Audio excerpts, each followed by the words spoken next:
afternoon, everybody. I'm going to go ahead and get started with the webinar. My name is Mark Heinzman. I'm a product manager for Frontier Security. Today I'm going to talk about people and credential management in Frontier R4 in our latest version of Frontier. So first thing I'm going to talk about is the biggest change with credential management is basically the separation of people and credentials. In our prior versions of software, the credential was actually associated directly to the person as a one-for-one record. Now, with the release of R4, we have the ability to have a one-to-many relationship as far as assigning credentials to people. That's going to give us a lot more flexibility with the way that we actually administer people and credentials within the access control system. So some of the key features we're going to talk about today are going to be the people management portion of the system, the credential management, the credential policies, the import wizard, export wizard, mass edits, and card production. So with people management,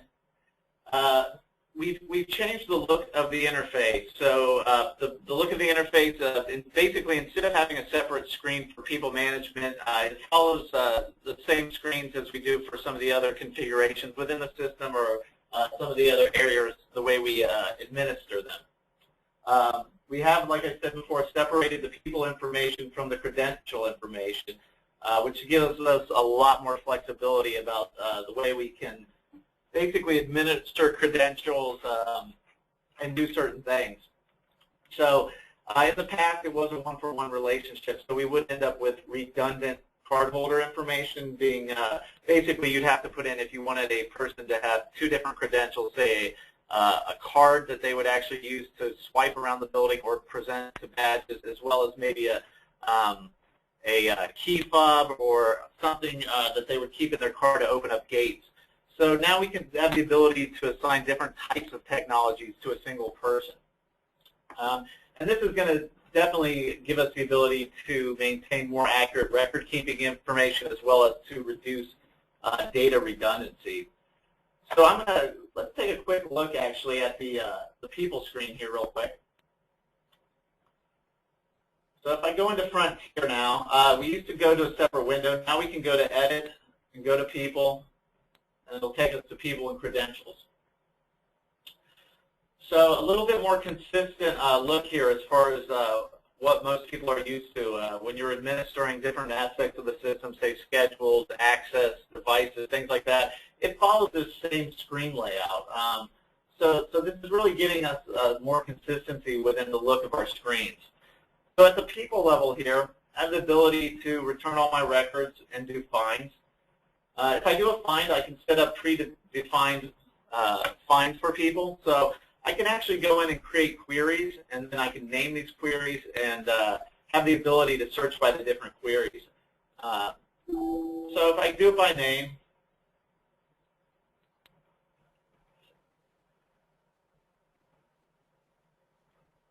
there we go. I'm just going to say has last name with an H. That should bring us some records back. So we actually only have one record there. But so on the person level here, this is going to be everything to do with the actual person themselves. So you know, general information if they're an active person in the system. You can still do things like BOLO alarms, which would be on the lookout, which would basically create an alarm every time this person used any of their credentials. So this is going to be really more on the person level, you know, personal information, general information. We can get the credentials from here as well. Their badge, if they have an actual badge layout or a card or an ID badge associated with them, this is where you would see that information. As far as also their employment, but everything that's basically personal type information. And then, like I said before, you can go through credentials at this level as well. I'm going to head back here to my PowerPoint. So we also have, you know, at the credential management level. So as far as credentials, we can assign an unlimited amount of credentials to a single person.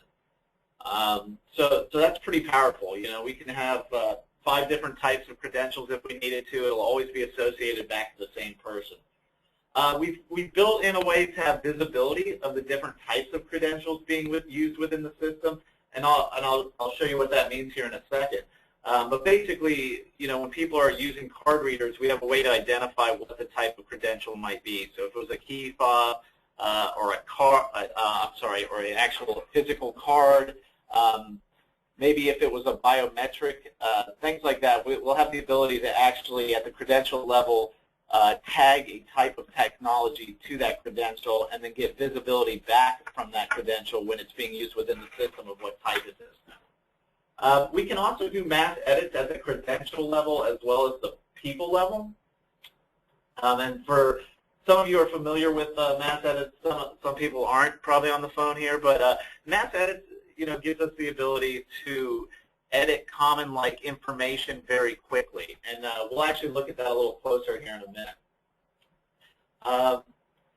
Another thing that this gives us is the ability to actually manage passes better. So, you know, this way we can create, say, a company. We can assign you know, a handful of credentials to that company, and then we could actually give them out to the company and not have to assign, you know, create a record each time for the credential and for the company. So, you know, that way we could have 20 credentials that are attached to one company, which really works a lot better in a pass type situation. So I'm going to go back to the credential screen here. I'm going to return all my records. So as you can see here, it looks pretty similar to the people screen. You've got all your records at the top here. As you choose them, you get the details on the bottom. So we can control the credentials at this level. So we can do whereabouts on credentials. We can deactivate them, the person or the credential from this level. We can see where they were last accepted or rejected. So this is a quick way to be able to have visibility of where this person might be within the system. Like I was saying before, we can assign a description to a credential. And what will happen is as people are actually using the system and they're presenting cards to the readers, within the watch window, we're going to see that transaction, but we're also going to get this description of what type of credential they're using.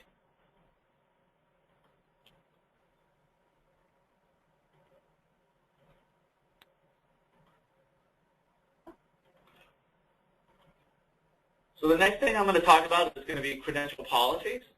So with credential policies, you know, it's a great way to enforce consistent record keeping and behavior as far as entering in records. So we have the ability to assign default access groups through policies.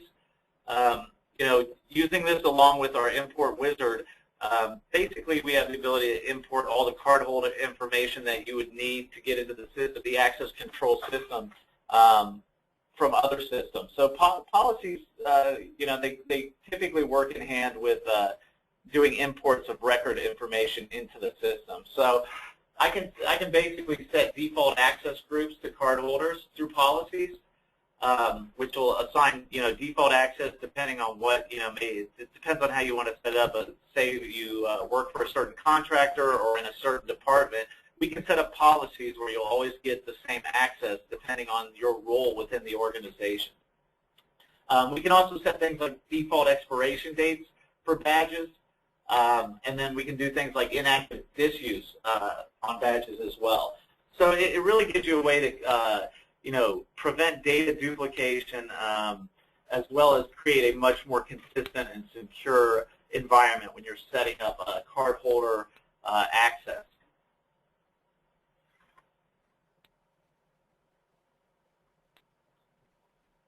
So we'll take a quick look at that from the people screen.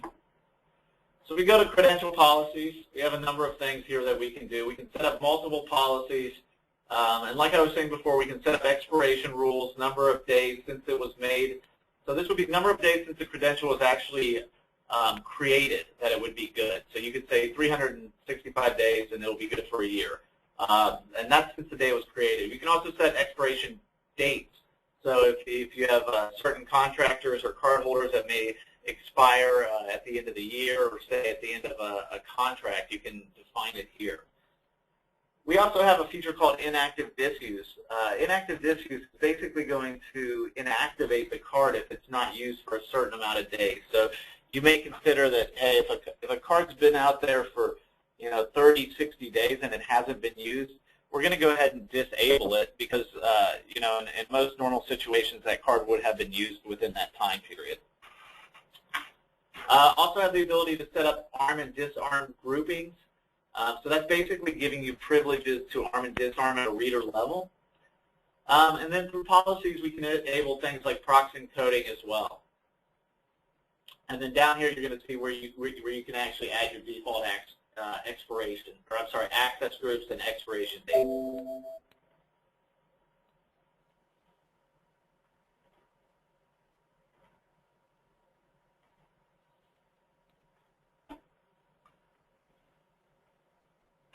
Now we also have the ability to do the Frontier import wizard as well with the new version with R4. So this has been completely redesigned from our previous versions, but it does have the same functionality. It's a little bit easier now because it's all within the same screen. So once again, the user interface I think is much easier to follow because everything is on the same page now. But the import wizard is a very strong feature that really, it'll give you a lot of flexibility as far as getting information into your database in regards to card holders and record keeping at the card holder level. So, this was something we created to be able to more or less kind of create a generic interface that, can interface with different types of systems out there. So if there's an HR system that has this information, we can basically take different types of text files, XML files, Excel files, and we can create imports to where you can export that information out of your HR database and then import it directly into the access control database. This is going to save a lot of time on data duplication as far as it's going to keep much tighter records. And you can do this manually or you can do it on an actual schedule. There's really no limit to what you can do here. You could, effectively, assuming you had all the correct information to be fed into this import wizard, you could end up with a finished product as far as, say, an ID badge. So we could import, the picture, the cardholder name information, their access information, where they work, pretty much all the fields within our database for information that you can capture can be used in this import to import that information from other systems. This is a great way to save time. Instead of doing dual data redundancy, maybe on an HR system as well as on your access control system. And then we also have the ability to export information from our cardholder database. So, this is exchanging the information the opposite way, of course. So this is exporting information out of our database to other systems. It's a really powerful tool in the fact that you can schedule it to make these exports, as well as you can configure it to export any of the information that's been captured within our database. So basically, you can create automatic reports, say, of cards that have expired on a certain day, cardholder information, maybe certain cardholders within the system that people are interested in looking into, things like that. So powerful way to create custom export reports, and you can also do it on a schedule. We also have Frontier Mass Edits. This is a feature that we've always had within the system, but we have updated it, and it has changed just a little bit as far as the user interface and how it looks. All the same functionality is still in the Mass Edit function. It's just that we're doing it a little bit differently as we've rearranged the screen. So, Mass Edits is extremely powerful as well. It gives you the flexibility to edit common or like information across multiple cards. So really what you're going to do is, and we'll take a look at that real quick. What I could do is I can do mass edits at the person level, and I can do it at the credential level. So basically how it works is when I do searches, any way that I search the information and the records that I return are going to be affected by my mass edit. So, you know, good example on how to do this would be, let's see, let's go to credentials here.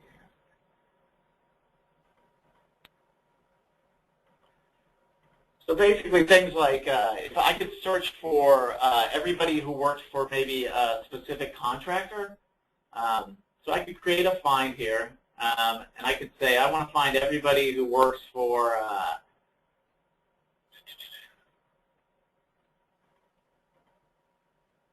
I'm going to find everybody who works for Harrell Inc. And I have the ability to save that if I wanted to, but I'm just going to go ahead and run it. So basically, all these records that I've returned work for the company Harrell Inc.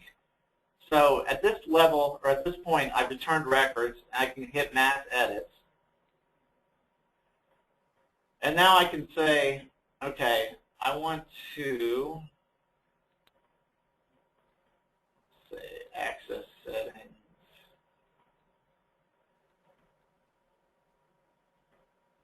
Let's just say I want to adjust their hire date. So I can say I'd like to adjust their hire date. We put it in incorrectly. Or let's just say, you know what, they're not going to start until a month out. So I'm going to put it in as July 1st. So now I can apply it. I get a progress here. Records, how many records have been updated, not updated, or how many invalid or invalid here. So the bottom line is basically we're able to search on all this information. We're able to create queries to do the searches, create favorites to do these searches. But all the searches and information or records that we do return, we have the ability to specify by field changes to that record set and affect it all immediately, which is a really great, powerful tool.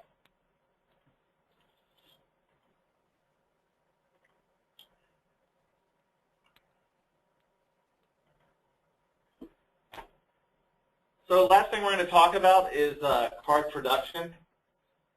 So from our application, we are able to create badge layouts. Within those badge layouts, we can pretty much put any field on those cards. We can apply photos to the cards. We can do mag stripe encoding. We can do bar coding. We can do all the same functionality that we had previously been able to do, and now we've rolled it into R4 into the new product with the new user interface.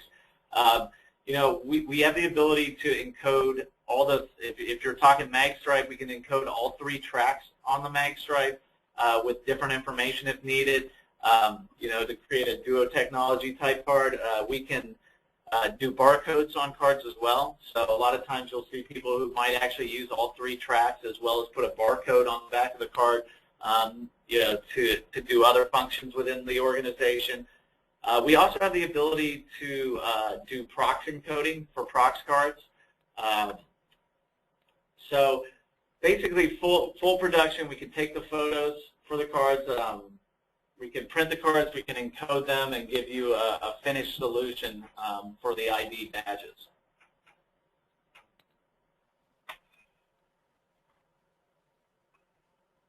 So I'm going to go ahead and open it up to any questions I might have. I'm looking right here now. A couple of them. Okay, so the first question I have is the import and export process new to this release, or can we import-export data using R2?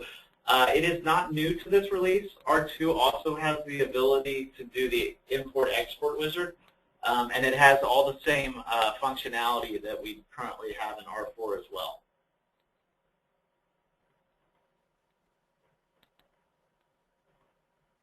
Next question is, will your old badge styles from older versions of Frontier still work with this new version. Yeah, the version is not badge specific. So yeah, older versions of Frontier will work with new versions in respect to the actual badge types or badge styles.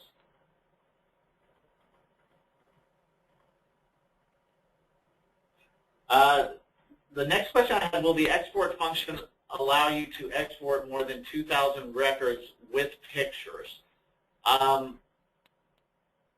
I know I can export more than 2,000 records. I have not done it actually with pictures, so I would want to actually try that real quick before I said that yes, it can do it with pictures.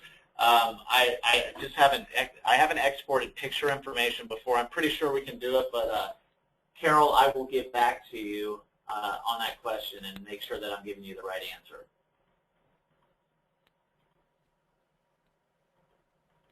And then the next question I had was, this doesn't work in our current version. So Carol, I'll have to get back to you on that one. All right. Okay. If anybody else has any questions, you can go ahead and type them in the window. But if not, that was the last question I had. Hope it was informative, and everyone have a great afternoon. Thank you. Bye.